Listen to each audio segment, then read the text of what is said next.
So 3, 2, and 1.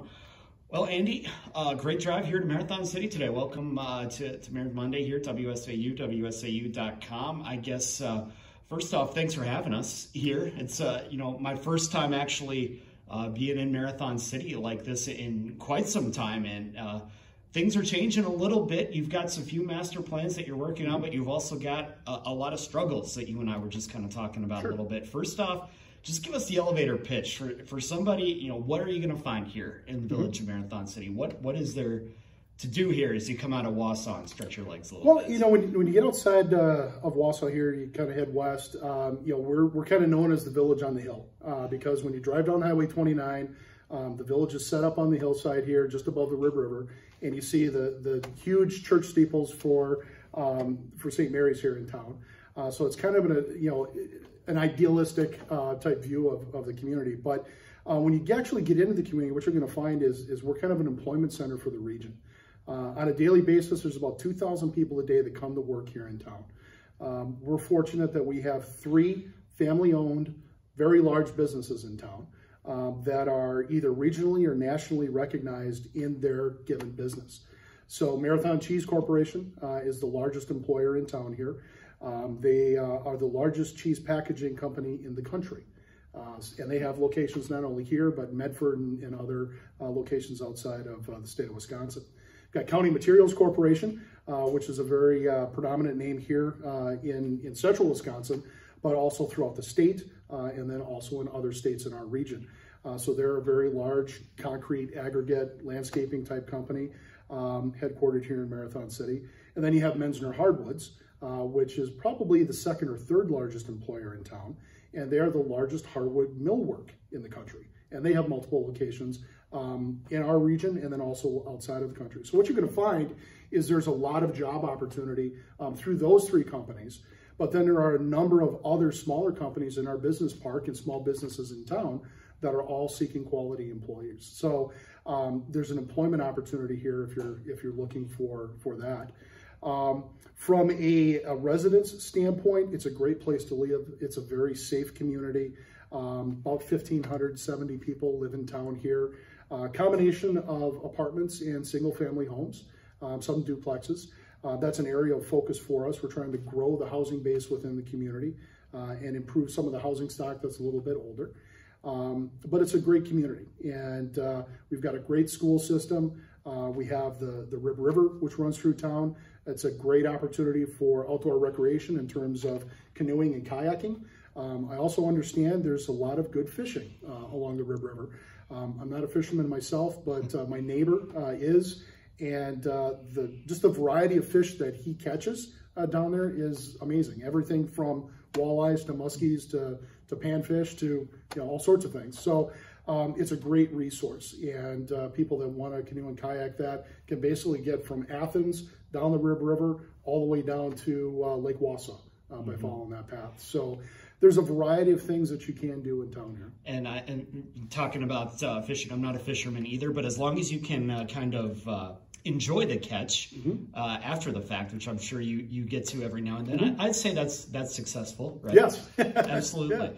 Yeah. And you talked about housing and things like that. That's probably, I would say, one of your biggest challenges right now, because you just got done telling me if you want a plot of land, you want a 1/4 acre to put your American dream house on, you can't really find it here in the village right now. So that's something that you're trying to find a way to solve right now. Yeah, so within the boundaries of the village, there's some open land space in the village, and that's been basically grown in the village through some annexation activities that have occurred over the past, say, 5 to 10 years.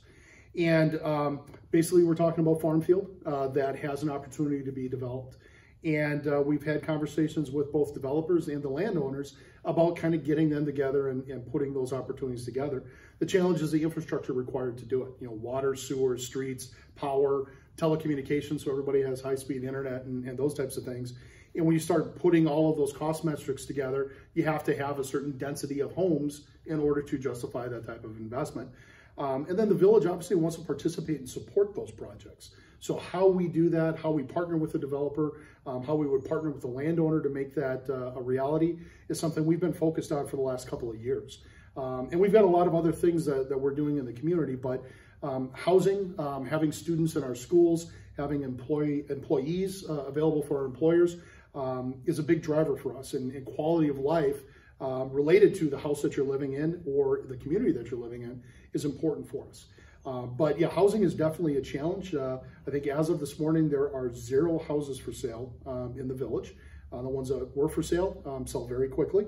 I don't believe we have any vacant apartments in town right now. That also creates a challenge. So then you kind of become a commuting type of environment, and there's 2,000 people a day that commute to town to work. Mm-hmm. So it is something we'd like to have them not have to drive to work, or at least drive as far. Mm-hmm. Absolutely. And you're working on through some of those. You do have some apartment developments and townhome developments. I know you've been pretty proud of a few of these developments. Give us an update just kind of on how those are going and when those could be ready then. Yeah, so we developed a partnership with SC Swiderski, probably about 4.5 years ago.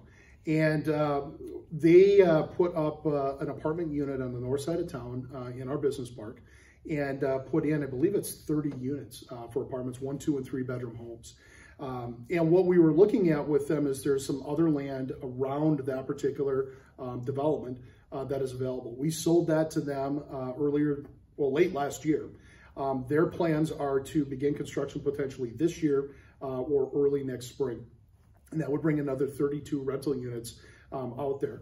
They're changing the format of them, so they're going to be attached garages, single-story structures, and then they're going to have 1 multi-story detached garage structure. So that's exciting for us from the standpoint of providing that rental opportunity for people who maybe aren't ready to buy a home, or conversely, who are looking to leave their home and potentially get into an apartment where they don't have the maintenance that goes along with it. The other thing that we're looking at is working with a developer on a townhouse development, which would be kind of located in the center of town. So we have a village park there currently, and we are working on developing a new park complex that would essentially free up that space.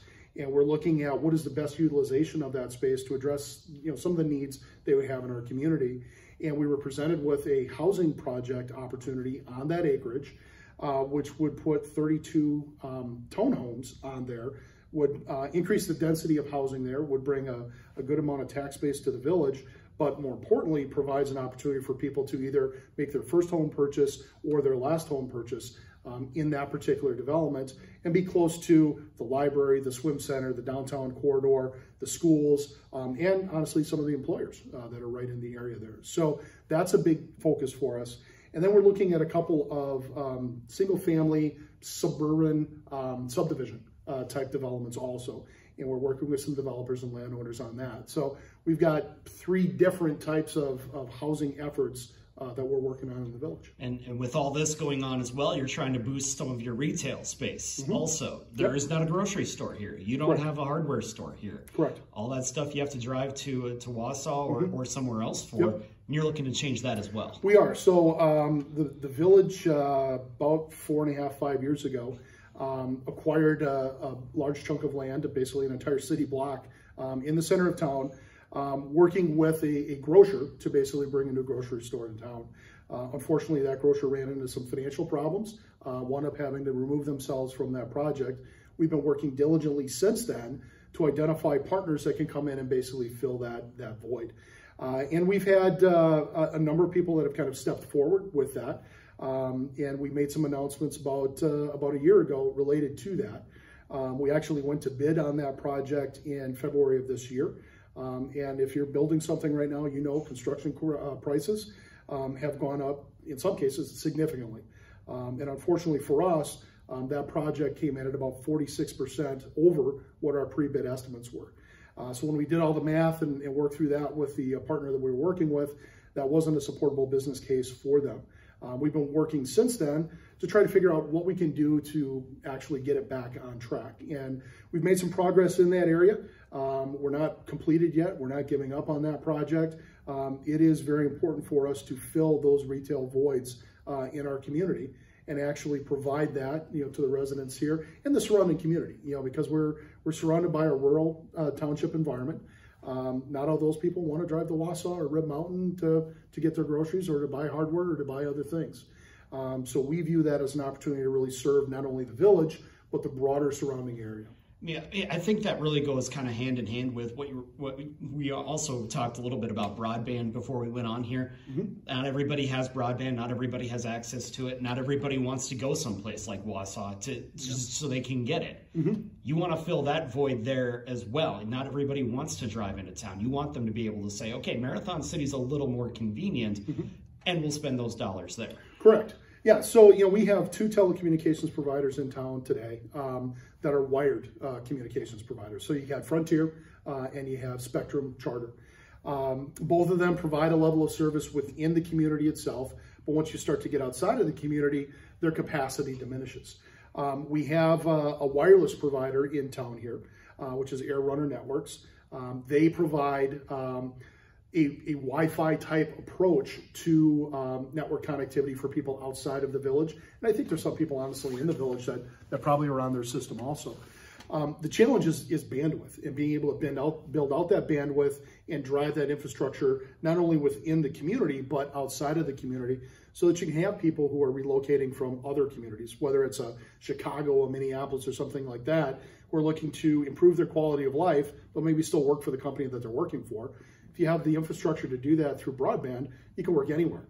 The pandemic over the last year has really demonstrated that to companies nationwide, companies here in our community, and school districts. So if you have the ability to facilitate that telecommunications, you can basically work and live anywhere you want, and then it becomes, where's the community you want to live in? And we're trying to make that community Marathon City. And then when it comes to the funding for things like that, obviously in the immediate village right now, you just mentioned you've got that covered, but it could always be better. You could always have more competition. You can always have lower prices. Do you see any money or funding coming in for that to maybe help you out if you want to get, say, a fiber network built in town here? Yeah, there's a lot of discussion at the state level right now. I think the latest number that I've heard is about $300 million being pumped into specifically broadband type initiatives. So I'm hoping that some of that money reaches out to our communities, and that our legislative delegation is working on that to bring those dollars to communities like Marathon City, who are not really metropolitan but are rural core communities, so that people can come and live in our communities and leverage that. That's going to expand them beyond the village to the infrastructure that surrounds it, to the farms, the rural residences that are out there. So, at a state level, there's kind of that money that's out there. If I understand that money right, it's kind of a grant program. So, you would need to partner with a Charter, a TDS, a Frontier, or another provider to basically build out that infrastructure, and you would co-op on those programs. So we've had discussions with various providers, but we have not gotten to the point where we've developed a grant. The county itself is also very focused on broadband. So for me, it's really trying to put together a strategy where you're leveraging dollars at a county level, dollars at a state level, and then there's apparently a very large truckload of money that could potentially be coming from the federal government to help with those types of infrastructure expansions also. So it's really trying to manage where is the money coming from, and ultimately what is it they're going to deliver in a broadband solution, and then how does that impact the village? Does that mean everybody in the village is going to have fiber, or does it mean everybody outside of the village is going to have fiber? I would think we'd like to have everybody have fiber, but it comes down to the cost of that and really coordinating the different agencies and entities who are going to fund it and actually deliver it. Absolutely, and that's part of the giant puzzle that you have to put together here every day, right? Very much so, yeah. Yeah, sometimes just even hearing that, it makes sense, but it still makes your head hurt, and I need to go home and take a nap right now. But we don't want to talk about all business, though. Give us some of the fun things. Obviously, you've got some park projects coming up here, but if somebody's coming here to Marathon City and they want to have a good time, what are they going to do? Well, we've got a number of bars and restaurants in town here, which is right away. Typical Wisconsin type thing. So we've got a number of those types of outlets. The park project that we're talking about is a pretty substantial project for us. It's really one of those things that we view as being transformational for the village. The facilities we have currently have been here for a long time. But they're showing their age. They're undersized for really where we think outdoor recreation is going to go. And what we've laid out is basically a complex that would have 4 softball, baseball fields, youth softball and youth baseball.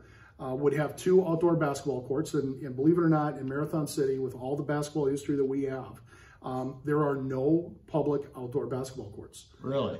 Yeah, which is great. There's a lot of basketball courts in people's driveways and backyards, but we do not have public courts. So we're looking to add 2 full courts as part of that. And then we're also looking to add a challenge playground to it. So kind of think of the American Ninja type course, something like that.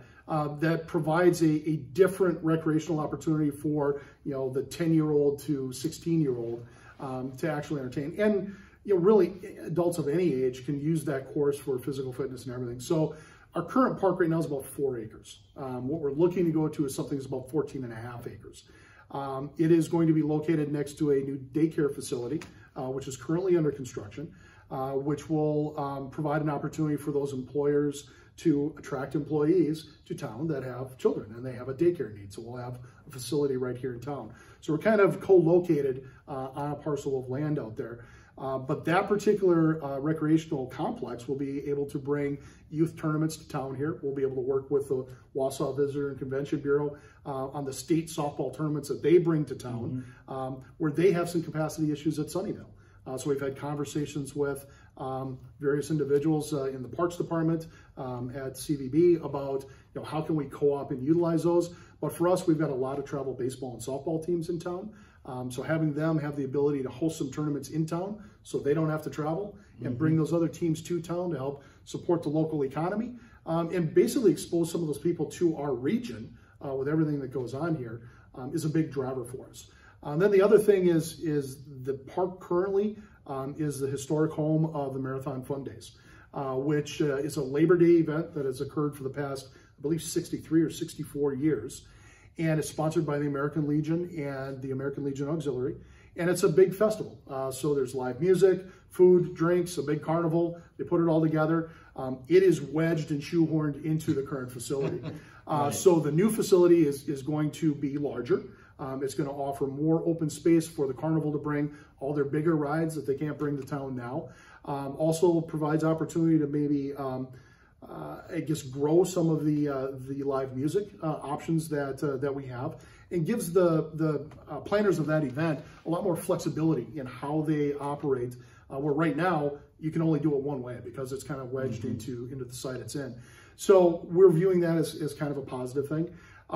There's a lot of history with the current facility, and that history is great, and we want to honor that as much as we can. We plan to build a Veterans Memorial out in this because the current park is Veterans Park. The new park will be Veterans Park. So we want to put a memorial out there that recognizes the efforts of all the people that have come before in basically making the facility what it is, but growing it to really meet the needs that we have now and going into the future. Absolutely. Got to have that vision like that. Again, another piece of that puzzle that you guys have to deal with every day. And I'm, again, glad I don't have to. I'm just glad we get to talk about it every now and then. I appreciate it. And Andy, we appreciate the time. We'll look forward to chatting in the near future as we see some of these projects come to fruition. All right. Well, thanks a lot.